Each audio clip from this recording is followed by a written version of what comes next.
Está pronto, irmão? Pronto para ser mais abençoado que você já foi? Esse louvor maravilhoso, presença de Deus. Está pronto para Deus fazer uma obra ainda maior em você? Amém. Então deixa Deus agir. Eu quero ler com você a palavra do Senhor em 1 Coríntios capítulo 11. 1 Coríntios capítulo 11 nós vamos ler. É um texto que nós lemos sempre na ceia do Senhor. Mas na ceia do Senhor, como é um culto, obrigado minha filha, como é um culto muito, nós já temos o culto e depois temos a Santa Ceia, então às vezes é muito rápido, e hoje nós vamos investir um pouco mais nesse texto. Também eu estava aqui no meu tempo sozinho com Deus aqui, e Deus falou comigo algumas coisas muito fortes, e eu queria partilhar com você. Uma boa parte dessa mensagem você já ouviu em outros momentos, e também alguma coisa que você vai ouvir hoje, certamente você vai ouvir em outros momentos, porque eu sei que Deus às vezes começa a falar conosco, que a mensagem vai crescendo, ela vai numa crescente. Eu acredito que Deus vai trazer outras revelações mais tarde. Então 1 Coríntios capítulo 11 versículo 29, quem achou diz amém. Quem não achou diz tribulação. Estou te vendo, irmão, mexendo na Bíblia, nem falou tribulação, não tem problema. Achou o dono do carro, meu Deus, que coisa boa. Na verdade achou 3 donos do carro, uma coisa impressionante, como é que multiplica os donos. Estou brincando. 1 Coríntios capítulo 11, versículo 29, porque quem come e bebe para sua própria condenação, se não discernir o corpo do Senhor. Por causa disso, há entre vós muitos fracos, doentes e muitos que dormem. Eis a tua palavra, Senhor, fala conosco, que nós não percamos a essência da palavra, que o inimigo não possa roubar de nós, Senhor. Tira todo o cansaço, todo o desinteresse, Senhor, em nome de Jesus, tira tudo aquilo que ocupa a mente, que estressa a mente. Traze-nos, Senhor, para a tua presença, para que estejamos plenos no Senhor. Nós silenciamos toda a voz satânica e declaramos neste lugar a graça do Senhor sendo liberada. Se livre entre nós, Pai, para ministrar o nosso coração, em nome de Jesus. Amém, Senhor. Amém. Todas as vezes que nós vamos ministrar a palavra, nós precisamos que você entenda que são chaves de Deus para uma grande vitória e sucesso na sua vida. E todas as vezes que você é confrontado com a palavra, você pode estar envolvido em um engano do diabo. O diabo, ele trabalha com engano, ele é o pai da mentira. Ele começa a sua história com a humanidade, na história da humanidade, com mentira e com engano. E através do engano e uma proposta de algo melhor, ele faz com que o homem tenha uma queda vertiginosa, experimente o pior que poderia experimentar. Ele consegue companhia no inferno, porque o inferno não foi criado para o homem, mas foi criado para Satanás e seus anjos. E é interessante que, sendo derrotado, julgado e condenado, ele simplesmente quer destruir aquilo que Deus ama. E sabe, queridos, quando nós entendemos que a ministração da palavra não é para te tornar uma pessoa mais intensa na vida da igreja, não é legislar em causa própria, não é para te trazer para mais dentro da igreja, mas para que você, ao receber as verdades, seja poderosamente abençoado. Isso faz toda a diferença. Um dos princípios mais fundamentais da batalha espiritual é que inimigo visto é inimigo vencido. Na estratégia do diabo, ele quer se passar por um inimigo invisível, ele quer se passar pelo engano, ele quer passar no lugar em que você não o perceba. E nós podemos viver enganados por muito tempo, e às vezes até nós temos mentiras que decidimos acreditar. Há enganos que nós gostamos de ser enganado. E quando nós decidimos, não, eu não quero viver enganado, nós somos confrontados por verdades da palavra. Hoje eu queria liberar para você uma palavra e te mostrar que há pelo menos 2 fatores determinantes para o nosso sucesso espiritual e, consequentemente, sucesso na vida. Toda vez que a gente fala em sucesso espiritual, o mundo espiritual gera o mundo natural. Todas as coisas foram criadas pelo espiritual e elas se submetem ao espiritual. Por ela foram criados os mundos. Então, vida espiritual não é a vida que a gente vive de vez em quando na igreja. Vida espiritual não é a vida que a gente tem num bloquinho para viver de acordo com normas especiais. Não, vida espiritual é fazer com que o homem espiritual seja atuante em todo o contexto da história. Por isso, quando um homem é vencedor na sua vida espiritual, ele é vencedor em todas as outras áreas. A vida espiritual vai tocar no seu casamento, a vida espiritual vai tocar no seu contexto familiar, a vida espiritual vai tocar na sua vida financeira, emocional e consequentemente em tudo. Então, quando nós falamos de vitória na vida espiritual, nós estamos falando que você será mais que vencedor. Existem duas premissas, pelo menos, tem tantas outras, mas eu vou citar duas premissas que são fundamentais para uma vida de sucesso. Primeira, vencer o mal. A primeira é vencer o mal, porque nós somos afetados pelo mal externo. Satanás é o mal externo. Ele opera em nós de tal maneira que ele quer nos levar a viver em pecado, a ser vencidos pelo mal. Quando ele se afasta e o mal é de dentro para fora, então nós perdemos. Nós precisamos vencer o mal que habita em nós. Há um mal pior do que o próprio diabo, é o mal que habita em nós. Jesus venceu o diabo no deserto, mas ele venceu o seu próprio eu e a sua vontade no jardim. Então há uma necessidade do ser humano de vencer o mal. Esta é a primeira premissa. A segunda premissa é que você precisa permanecer ligado ao corpo. Satanás quer te fazer viver como se isso fosse uma vida de liberdade, no seu direito de dizer: não, eu não vou ceder, eu não perdoo, eu não faço isso, eu não faço aquilo, porque é meu direito. Quando o diabo fala é meu direito, ele está te enganando e te aprisionando. É como os caçadores de macacos na floresta amazônica, que colocam dentro de um coco, fazem um pequeno buraco onde entra a mão do macaquinho, e lá dentro tem uma goiaba ou um pedacinho de coco. Quando a mãozinha dele entra, ela entra com facilidade. Quando ele segura o coco, ele não consegue mais tirar a mão. Então ele fica lá gritando, desesperado, mas ele não solta o coco. Muita gente perde tudo que tem, porque ele vive segurando e dizendo: é meu direito, eu não abro mão. Tem gente extremamente infeliz e não perde uma discussão do casamento. Perde o casamento, mas não perde a discussão. Perde o amigo, mas não perde a piada. Gente que não solta o coco. Então, eu quero te mostrar algumas coisas que você vai precisar fazer. Satanás sabe que você é mais que vencedor, está determinado, está escrito na palavra. Se você já nasceu de novo, você é mais que vencedor. Ele não pode te vencer, ele não pode te derrotar. Porque ele sabe que ele não pode te derrotar, ele está lutando simplesmente para impedir que você vença aquilo que você não pode vencer.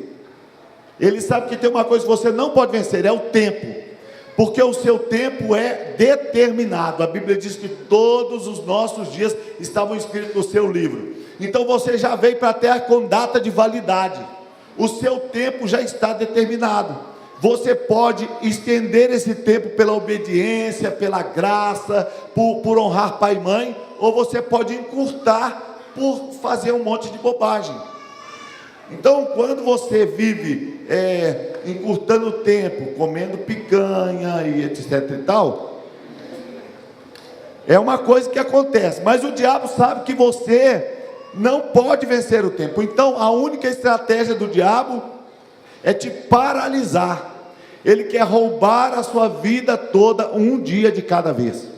O diabo quer que o tempo passe para você, e você tenha uma vida maravilhosa para viver segunda-feira que vem, uma vida maravilhosa para o ano que vem, uma vida maravilhosa para a semana que vem. Ele quer te neutralizar, para que você, ao final da vida, diga: meu Deus, eu tinha tantos sonhos, eu tinha tantos projetos e eu não os vivi. Ele quer te paralisar. E qual é o meio do diabo te paralisar mais comum e mais contundente? É que ele quebra a sua comunhão com Deus, te fazendo ser vencido pelo mal. Nós estamos cercados de maldade, mas a palavra do Senhor diz assim: não te deixes vencer do mal, mas vence o mal com bem.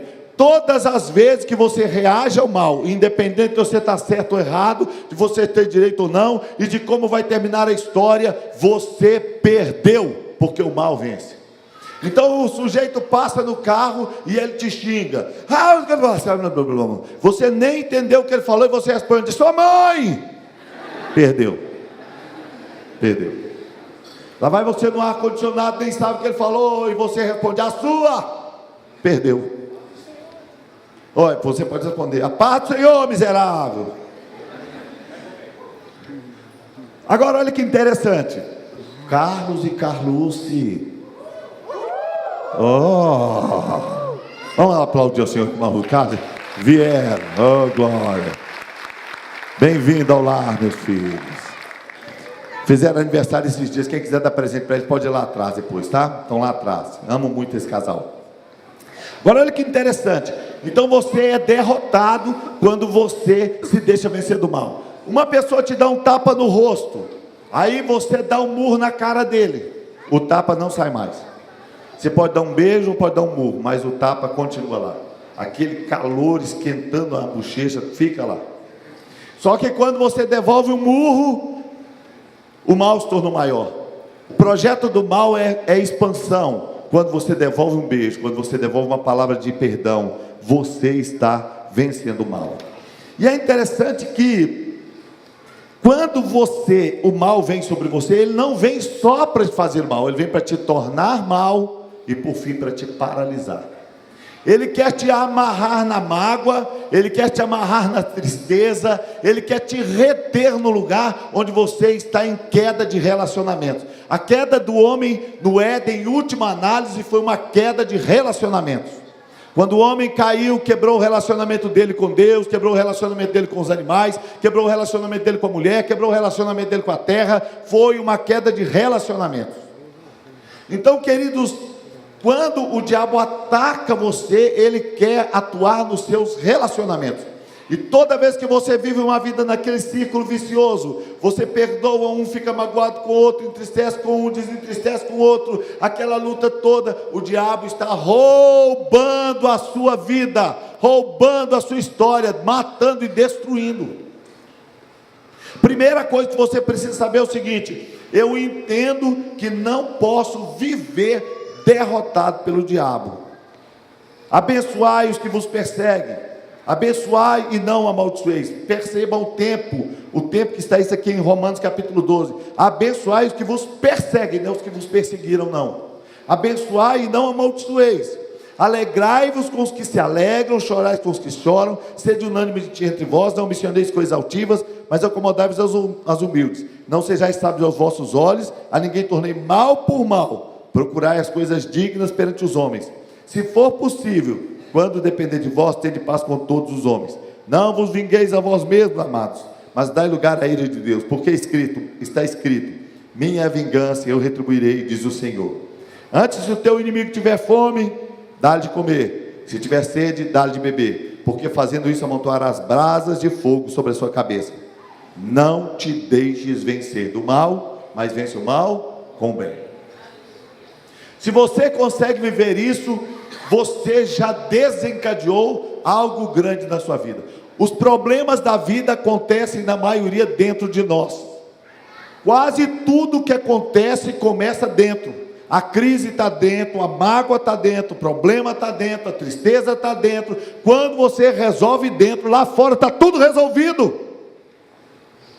Porque nós passamos por crises a vida inteira e dilemas a vida inteira, mas todo problema é da terra, porque o céu não tem problema. Todo problema é da terra, e você não é da terra, você é do céu. Do lugar onde você é do lugar onde os problemas já estão resolvidos, as crises estão debaixo dos seus pés, você pode viver em vitória. Então você passa surfando sobre as ondas, dizendo: eu posso viver em vitória.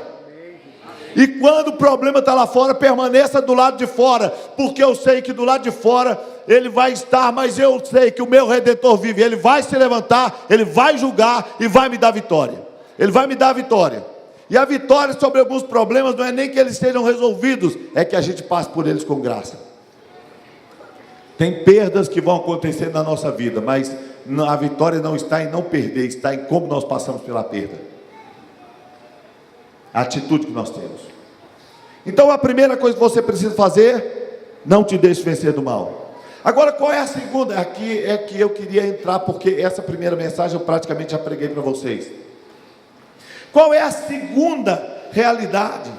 A próxima estratégia do inimigo é nos arrancar da vida do corpo. É muito mais fácil conduzir o incrédulo, um perdido, à conversão, à salvação, à mudança de vida, do que conduzir um crente convicto em uma convicção equivocada a um lugar de arrependimento e de retorno. A palavra do Senhor diz que é maravilhoso que nós não sejamos como os meninos inconstantes levados em roda por todo vento de doutrina. A palavra de Deus diz que é maravilhoso nós sermos pessoas que têm convicções. A palavra do Senhor diz que a unção está sobre nós, não precisamos que ninguém nos ensine, porque a unção nos ensina. Mas a palavra do Senhor também diz que existem homens que estão presos a doutrinas de homens. Mateus 15, versículo 8. Este povo me honra com lábios, o seu coração porém está longe de mim, mas em vão me adora, ensinando doutrinas que são preceitos de homens. Colossenses 2, 22, as quais coisas todas hão de perecer pelo uso, segundo os preceitos e doutrinas dos homens. 1 Timóteo capítulo 4, versículo 1, mas o Espírito expressamente diz que em tempos posteriores alguns apostatarão da fé, dando ouvido a espíritos enganadores e a doutrinas de demônios, pela hipocrisia de homens que falam mentiras e têm sua própria consciência cauterizada.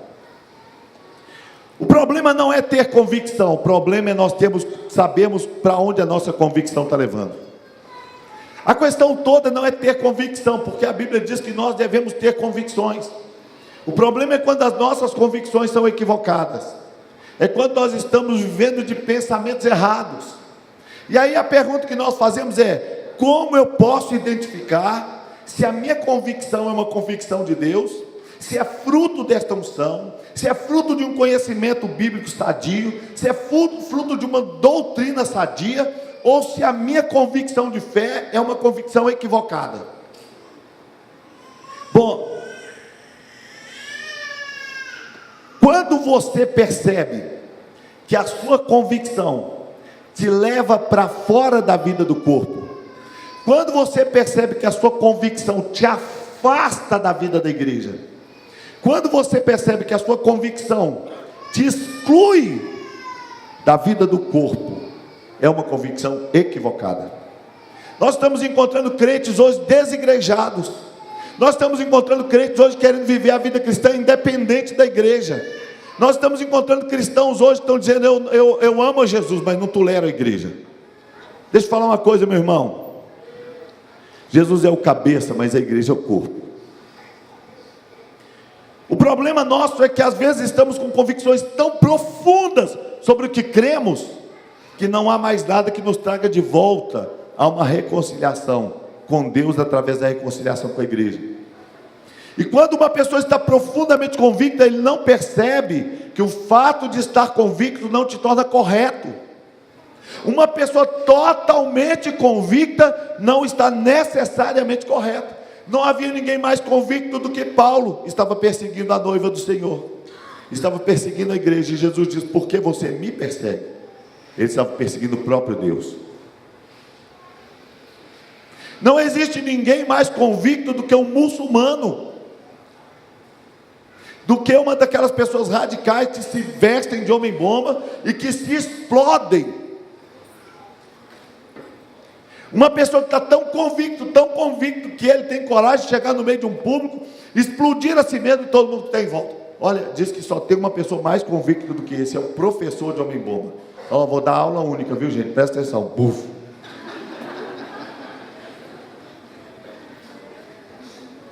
Outro dia eu estava contando para o Luca o que é o homem-bomba, o que é o muçulmano, na verdade.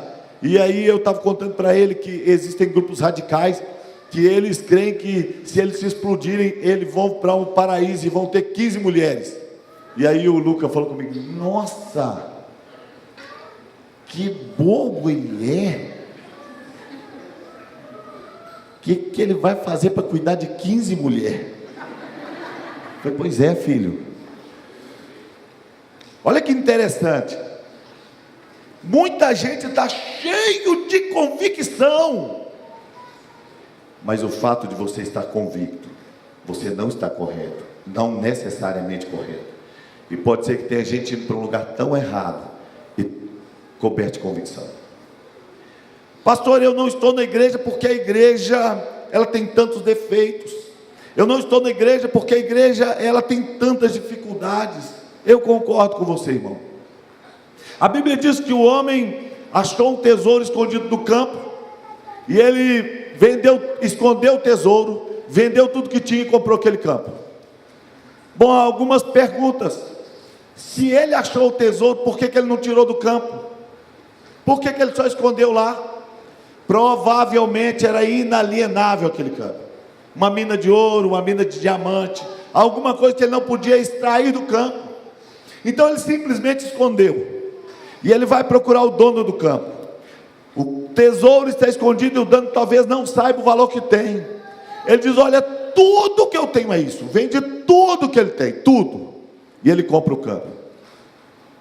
Por que ele comprou o campo? Porque ele sabia o que tinha no campo, o tesouro.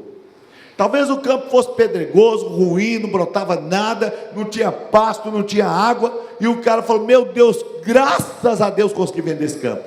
Às vezes a igreja é assim, tanto defeito, gente difícil, povo que fala muito, gente que tem dificuldade, mas na igreja tem um tesouro. O desejado das nações se move na vida da igreja. Não há outro lugar, e não tem um plano B. Olha o que a palavra do Senhor diz. Bom, eu coloquei um tanto de versículo aqui, e a letrinha está tão pequenininha, mas eu vou achar cada um deles aqui.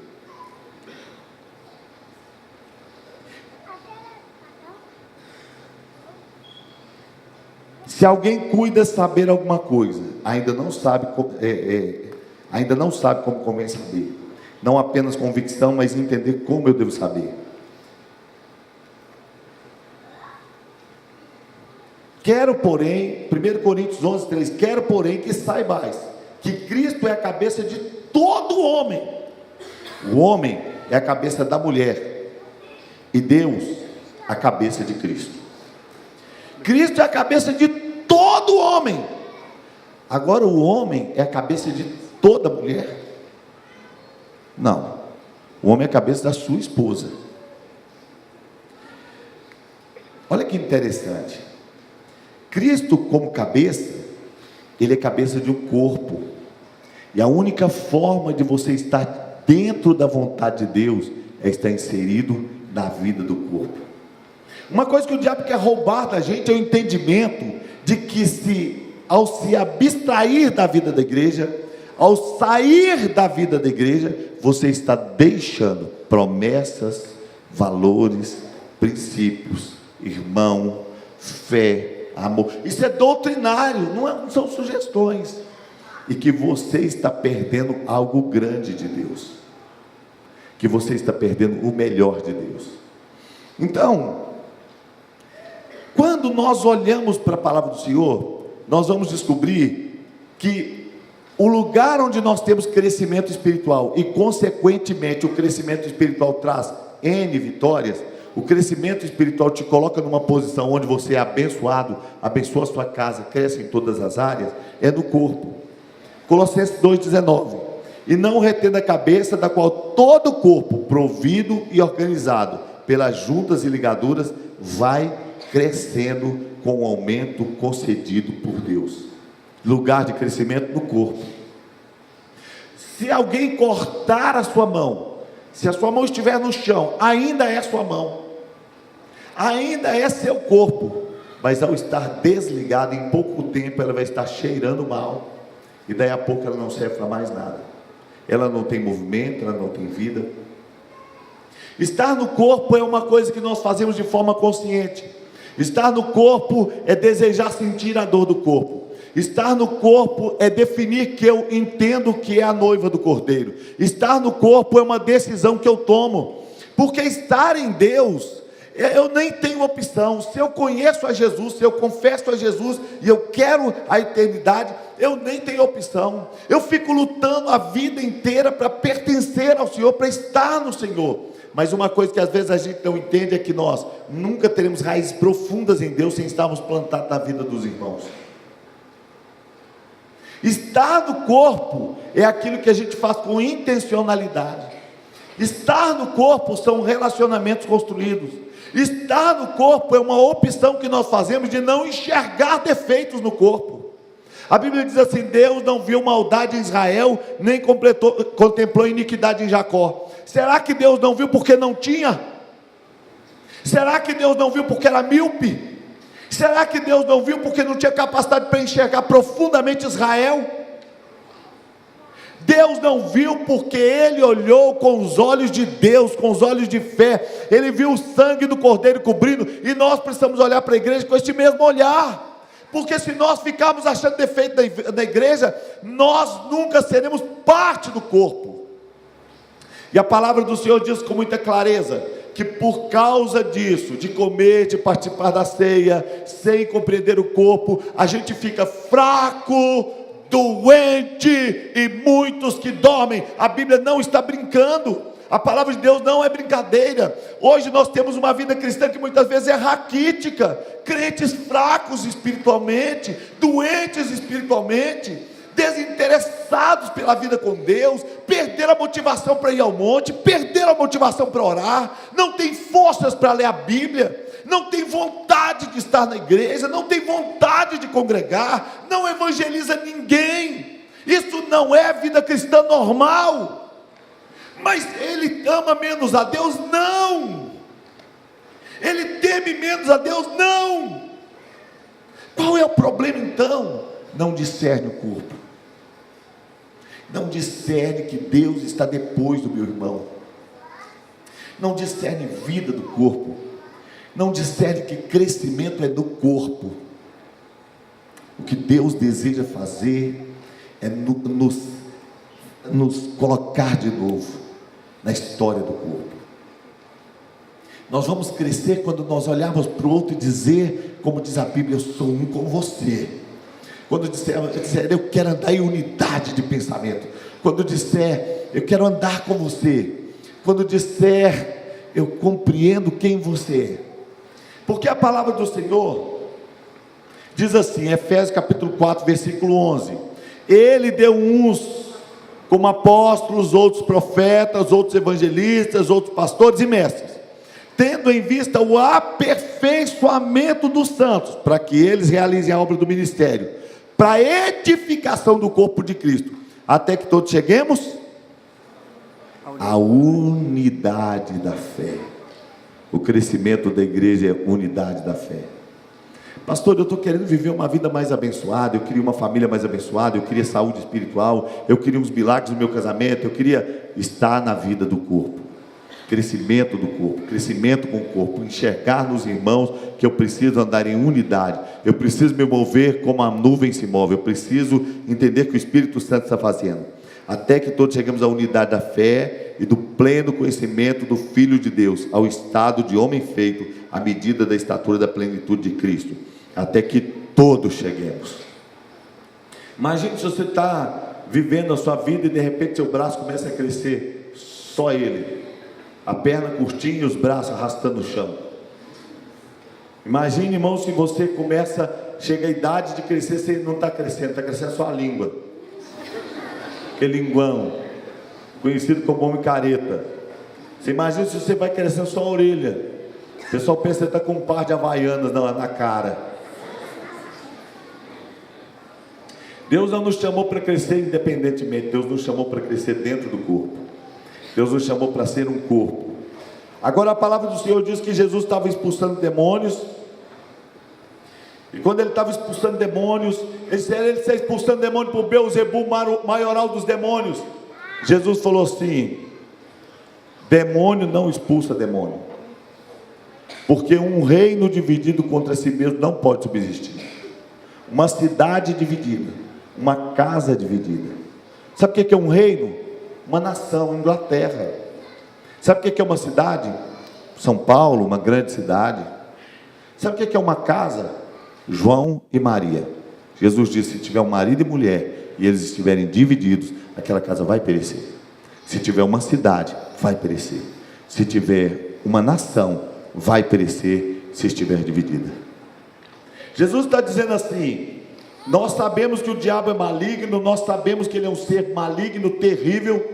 Nós ficaríamos super frustrados se alguém dissesse para nós, chamasse um de nós de demônio, mas nós às vezes tomamos uma atitude que nem o inferno toma, porque demônio não expulsa demônio, eles estão unidos, eles têm unidade de propósito. Jesus disse que um reino dividido, e que se um expulsasse o outro, o inferno estaria dividido. Sabe, irmãos, nós precisamos entender o poder da unidade. Há pouco tempo aqui eu falei sobre Atos 2, quando a Bíblia diz que eles estavam reunidos no mesmo lugar. E embora lá no versículo 42, quando vai desenvolvendo o texto, diz que eles estavam sempre unânimes em oração, mas quando cita Pentecostes, não diz que eles estavam orando, diz que eles estavam reunidos no mesmo lugar, e de repente ouviu-se um som como um vento veemente lá no céu. Nós não sabemos o que aconteceu no céu, mas nós sabemos que o Espírito Santo é o vento, e ele dançou pelo céu, houve um barulho estrondoso, o lugar tremeu, e eles receberam aquela presença do Espírito Santo, onde estavam assentados, não estavam numa roda, nem no culto pentecostal, assentados, e receberam o Espírito Santo. Estavam até reunidos tímidos com medo dos judeus. Agora olha que interessante, nós podemos perceber que na unidade há uma graça muito grande de Deus. Mas o que é que o diabo faz? O que é que ele trabalha? Trabalha para que nós estejamos denegrindo a igreja. Hoje a gente não encontra pessoas falando mal da igreja, a não ser os próprios evangélicos. Esses dias eu estava olhando, eu vi uma mulher perseguindo um pastor, que infelizmente entrou em um motel com uma pessoa. E a pessoa que estava perseguindo, celebrando, pegamos. Eu fiquei olhando pensando, meu Deus, que coisa triste. Triste que tenha caído, mas triste que tenha alguém que tem tanto prazer em expor. Porque a Bíblia diz que nós somos membros do mesmo corpo, e que se um sofre, todos sofrem, e se um é honrado, todos são honrados com ele. A compreensão de corpo faz com que o tempo todo nós estejamos cuidando uns dos outros, protegendo, amando, não protegendo o pecado, mas protegendo do pecado, não fazendo vistas grossas se alguém está em pecado, mas pegando essa pessoa e tentando levar para a reconciliação. Ninguém gosta de ser tratado em praça pública. Há poucos dias eu comecei a perceber que, algum tempo atrás, eu vi esse sintoma da fraqueza espiritual. Comecei com uma irmã, disse para ela: irmã, a senhora está sumida. Fui à casa dela, ela disse: pastor. Eu falei: por quê? Ela disse: pastor, não foi nada, eu me preparei no domingo, me arrumei para ir para o culto, e eu desanimei. Eu estava de roupa trocada, mas eu desanimei, e nunca mais eu voltei. Fracos, doentes, aquela fraqueza que vai dominando e a gente dá espaço e não volta mais. Eu vi a história de uma jovem, eu não me lembro quem me contou, mas é conhecido de alguém bem perto de mim, eu não sei mais quem, e me disse que havia um jovem casal, e aí eles tinham um patrão muito amigo, e o patrão dizia: vamos lá comigo para o meu sítio no final de semana. O rapaz dizia: não, porque eu tenho culto, de manhã eu vou à escola bíblica dominical, é uma igreja que tem escola bíblica dominical, de manhã eu vou à escola bíblica dominical e à noite eu vou para o culto. Mas só igreja, rapaz, você só pensa em igreja, vamos lá para o sítio, vamos lá, vamos pescar, vamos isso, vamos aquilo. Ele disse: tudo bem, então eu vou, e vou ficar lá um dia. E começou a ir, voltava no sábado. Depois de um tempo, ele passou a perder a escola bíblica dominical e voltava domingo e ia no culto à noite. E estava tão bom, e daí a pouco ele começou a fazer algumas coisas mais por lá, começou a beber, e ele disse: agora eu não estou indo no domingo. E o patrão dele disse: olha, toma a chave do sítio, quando eu não vier você pode vir. E aí ele parou de ir à igreja. Uma festa, um descanso, não preciso mais ir à igreja. E não passou muito tempo, e o casamento acabou, e a família acabou, e a história ficou toda detonada. E a moça, contando para alguém que me contou, disse: um passeio que eu comecei e não conseguir voltar. Estar ligado ao corpo é o lugar onde nós crescemos. E é interessante que a Bíblia diz assim: antes, seguindo a verdade em amor, cresçamos em tudo, naquele que é a cabeça, Cristo, do qual o corpo inteiro, bem ajustado e ligado pelo auxílio de todas as juntas, segundo a justa operação de cada parte, efetua o seu crescimento para a edificação de si mesmo em amor. O diabo pode não nos tirar do prédio e ainda assim nos tirar do corpo. O diabo pode não nos tirar do prédio, mas esvaziar a essência. Eu estou, mas eu não quero saber de nada, eu não contribuo, eu não participo, eu não me interesso, eu não tenho ministério, eu simplesmente estou aqui, corpo presente. Sabe, irmãos, é como uma prótese, é como uma dentadura, que ajuda tanto. Você sorrir, fica bem mais bonito de dentadura do que sem ela. Você mastiga e é bem melhor, mas não sente a dor de dente, não tem dor de dente. É como uma peruca que adorna para quem precisa, porque eu, graças a Deus, tenho muito cabelo. Outro dia uma pessoa falou comigo: pastor, você está com pouco cabelo. Eu falei: por que não está na sua sopa? Tivesse esse tanto de cabelo na sopa, você ia ver que mundo de cabelo que é. O cara acha um fio de cabelo na sopa e chama o garçom, garçom, e vem falar que eu tenho pouco. Uma peruca adorna, mas não sente dor. Você põe uma perna mecânica, funciona, mas não flui. Vida de corpo é fluir. Vida de corpo é estar ligado. Vida de corpo é sentir junto. Isso é vida de corpo. Sabe, queridos, a coisa mais difícil é a gente mudar. Porque às vezes nós estamos fora do corpo, porque nós não nos permitimos pensar, como a Bíblia diz, como pensar em unidade. Então a gente está na igreja, mas cada um com pensamento, cada um indo para um lugar.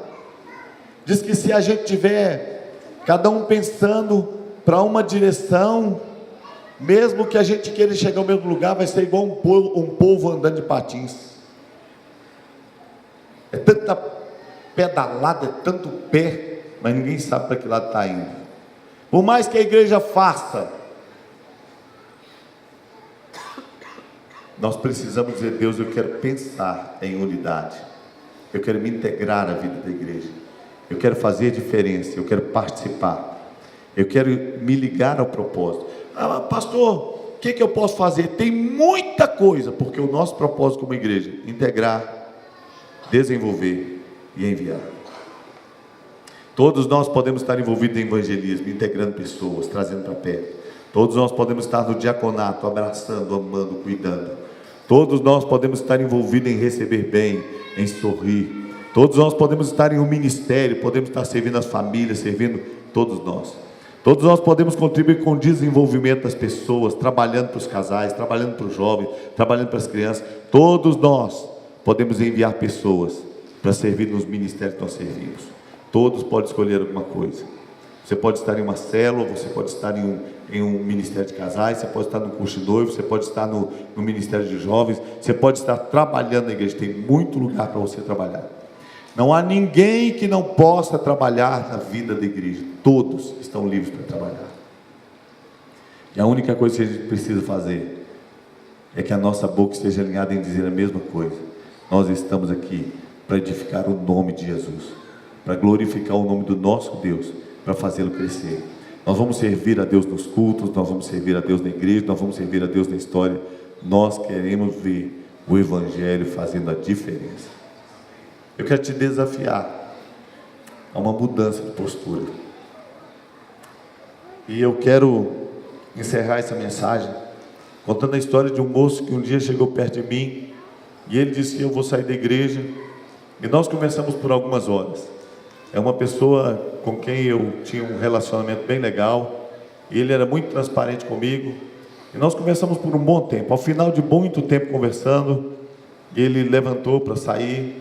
E eu disse para ele: eu quero repetir 3 frases suas para você. E ele sempre assumiu o que ele fala. Eu disse para ele: você diz para mim 3 frases que eu quero repetir para você. Você diz para mim assim: eu sei que eu não agrego. Ele diz: verdade. Falei: você diz para mim: eu não contribuo. Ele falou: verdade. Falei: você diz para mim: eu sou livre, eu faço só o que eu quero.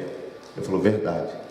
Eu perguntei para ele: como empresário, você queria ter um funcionário assim?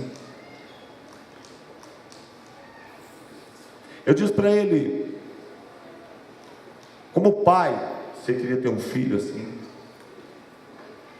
Falei: se você fosse um pastor, você queria ter uma ovelha assim? Ele disse: não. Eu falei com ele: Deus te abençoe, paz do Senhor, vai com Deus, irmão.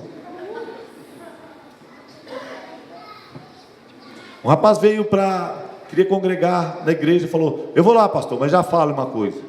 Eu estou saindo da minha igreja, não concordo com isso, não concordo com aquilo. Eu vou lá, e se eu não concordar, eu falo mesmo, pastor. Eu não fico não. Falei: querido, com muito carinho que eu falo isso, com todo respeito. Todos nós queremos ter todas as ovelhas da igreja. Mas nós precisamos fazer o que a Bíblia diz e andar juntos. Porque quem não concorda, em geral, ela não ajuda, não vai contribuir. E ela vai acabar desestimulando quem está querendo. Eu falei com ele: eu quero muito que você vá para a igreja, mas realmente você precisa gostar e concordar. Irmão, eu quero que todos vocês estejam aqui. Eu quero que a igreja só cresça. Quero ver muito mais pessoas chegando. Você está numa igreja boa, uma igreja que tem uma boa doutrina, uma igreja ligada à palavra, uma igreja de bons ministérios, uma igreja com louvor bacana, uma igreja com cultos legais, uma igreja que tem a presença de Deus, uma igreja com gente de caráter, uma igreja amorosa. Você só precisa decidir: eu quero ir junto. Você não precisa fazer o que você não gosta, é só contribuir naquilo que você gosta. Isso não é porque a igreja precisa tanto de você, é porque nós precisamos entender o quanto nós precisamos ser igreja. Nós precisamos ser igreja. Eu preciso ser igreja. Eu preciso de você, irmão. Eu preciso do corpo. A vida do corpo traz vida para mim. Eu preciso estar ligado a você, e você precisa de mim. Nós precisamos uns dos outros. E Deus vai nos abençoar quando não for para nós um orgulho pensar: eu quero ter meus direitos. Você não precisa ter raiva dos outros, é seu direito. Mas Jesus abriu mão do direito dele. Sendo Deus, não teve por usurpação ser igual a Deus. Você não precisa sair da igreja e dizer: eu vou sair porque essa igreja tem defeito. Toda igreja tem defeito. Não saia. Diga: Senhor, eu quero pensar junto. Pensar junto não é ser acéfalo. Pensar junto é você entrar em acordo e dizer: eu consigo andar com essa igreja. Eu consigo andar com você, irmão. Eu quero que você consiga andar comigo. Eu quero que você consiga andar com o irmão que está do seu lado. Eu quero que a gente consiga andar. Uns são mais fortes, outros são mais fracos. Mas a Bíblia diz: esperai uns pelos outros. Se você estiver mancando, eu vou te esperar. Se você estiver cansado, eu vou te ajudar. Mas eu estou decidido a andar como corpo. Nós andamos no pasto do gado, mas eu estou decidido a andar como corpo. Porque é assim que a Bíblia diz. Vamos nos colocar de pé e nós vamos orar.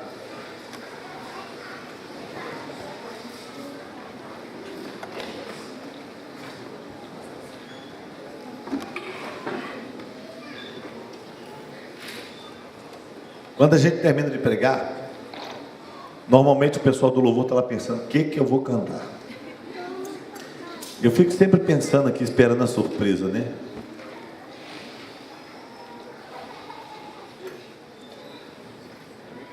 De vez em quando sai cada surpresa, cada coisa.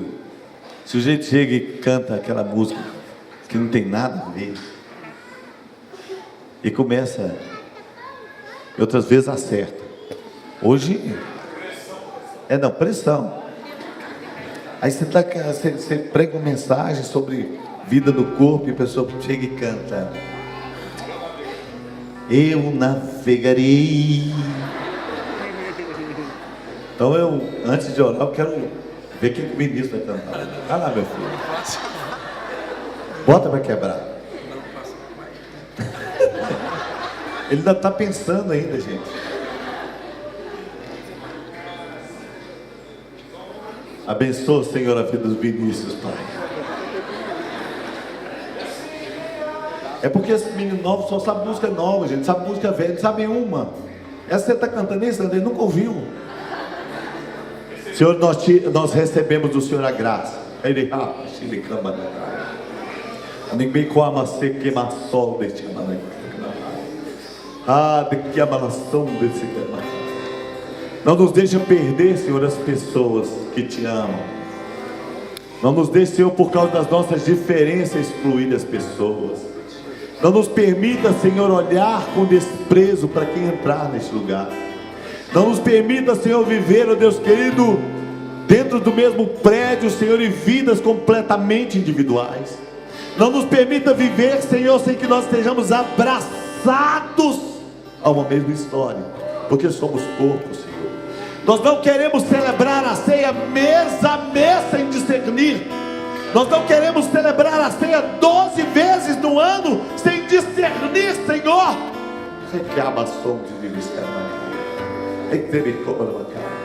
Ser igreja não pode ser peso, porque a igreja é a dádiva do Senhor.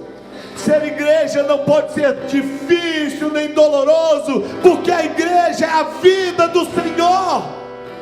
O Senhor escolheu ser igreja, o Senhor escolheu ser o cabeça. Ei, que manai te amar. Ela que amassou de cá.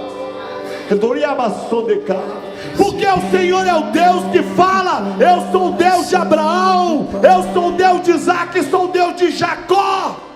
O Senhor assume, ó Deus querido, aquele que é trapaceiro, aquele que é difícil, como o Senhor assume aquele que é o Pai das multidões, como o Senhor assume aquele que é a alegria, que é o Rei.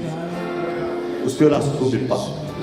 O Senhor assume a igreja, Pai, apesar de nós, apesar das nossas deficiências, apesar das nossas demandas, apesar das nossas dores, das nossas dificuldades, o Senhor é a cabeça desta igreja. Não se envergonhe de estar ligado a este corpo. Não se envergonhe de dizer: eu sou o Deus desta igreja. Eu não me envergonho de ser igreja, Senhor. Eu não me envergonho. Somos corpo. Eu não me envergonho, Senhor. Assim vem ajustar. Totalmente ligado, vivendo em amor de uma família. Qualquer falsidade, vivendo a verdade, exercendo a glória do Senhor. Uma família, vivendo com do grande amor de Cristo. Eu preciso de ti, querido irmão, precioso és para mim, querido irmão. Você sabe qual foi o dia mais arriscado da sua vida? Você sabe qual foi o dia mais perigoso da sua vida? Foi o dia que você escolheu o altar para fazer juras de amor. Foi o dia que você convidou as pessoas para serem testemunhas de um amor que não podia morrer. Naquele dia, quando a noiva entrou deslumbrante, naquele dia quando a menina que cabia no manequim tão pequeno passou pela porta, naquele dia quando você estava incomodado naquele terno, acostumado a andar de jeans, você sabia a semente que você ia plantar, semente da unidade. Lá vinha ela pensando: só meu. Ai, Senhor, achei meu príncipe. E lá estava você pensando: ai, meu Deus, estou perdendo as outras. Agora é só ela.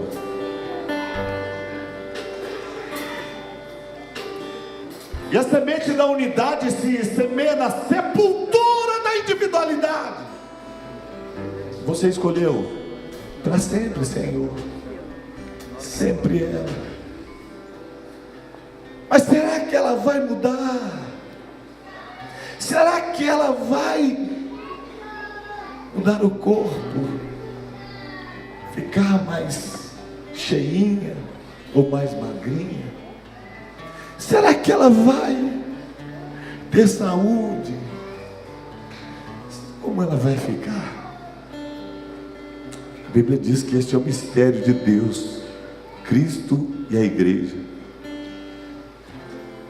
E quando eu era novo, eu vi tanta gente casando, parecia casamento dos sonhos. E depois, uma história mal contada.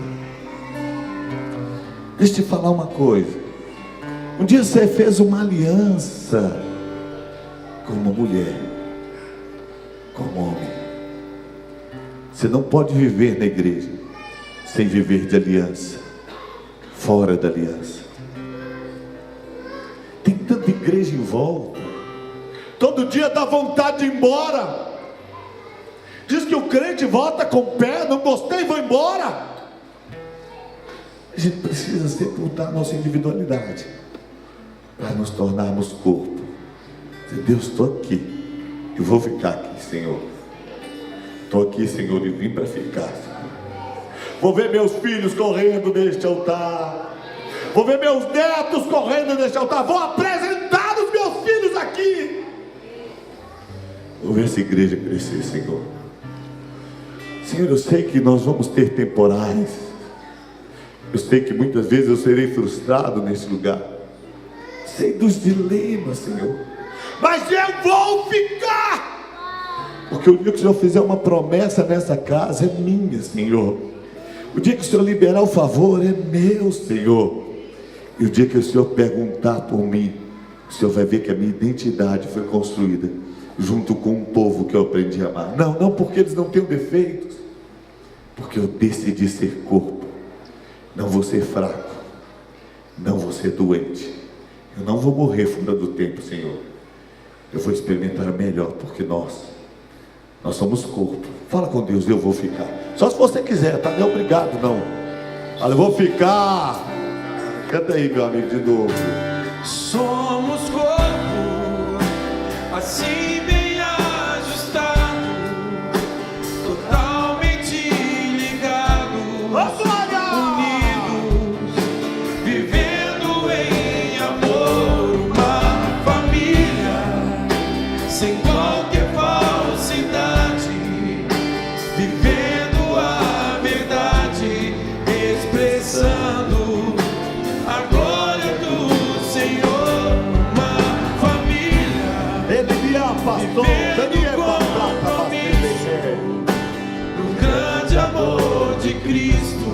Eu preciso de ti, querido irmão, precioso és para mim, querido irmão. Há 17 anos atrás eu vim para esta igreja. Obrigado aos irmãos que me convidaram, obrigado aos irmãos que acreditaram em mim. Há 17 anos atrás eu fui convidado para estar aqui. Eu tinha uma igreja, eu tinha uma história. Há 17 anos atrás eu fiz uma oração: Deus, eu não te peço para ir, mas se eu for, Senhor, eu te peço para eu morrer lá, né? Não estava pedindo para morrer novo, não. Estava pedindo para ficar bem velhinho e morrer aqui. Senhor, eu não peço para ir, mas se eu for, Senhor, eu quero ficar lá até o dia, Senhor, em que aconteça o meu velório. Claro, irmãos, eu também queria que você tivesse o mesmo sonho. Eu faço questão de ir no velório de todos vocês.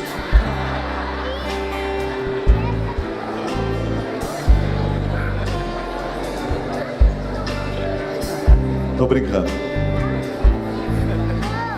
É a última oração agora.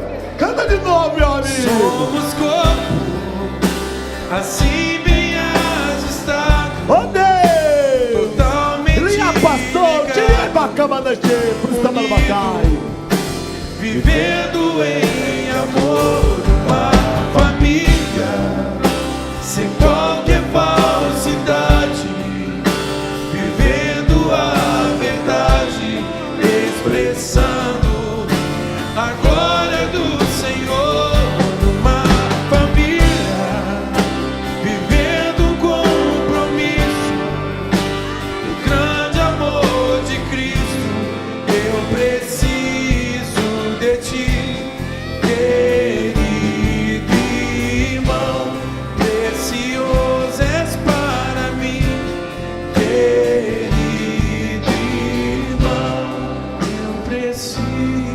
Senhor, eu abençoo a tua igreja, Pai.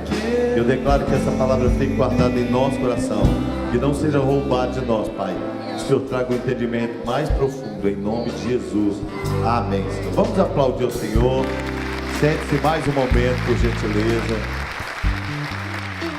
Aleluia. Aleluia.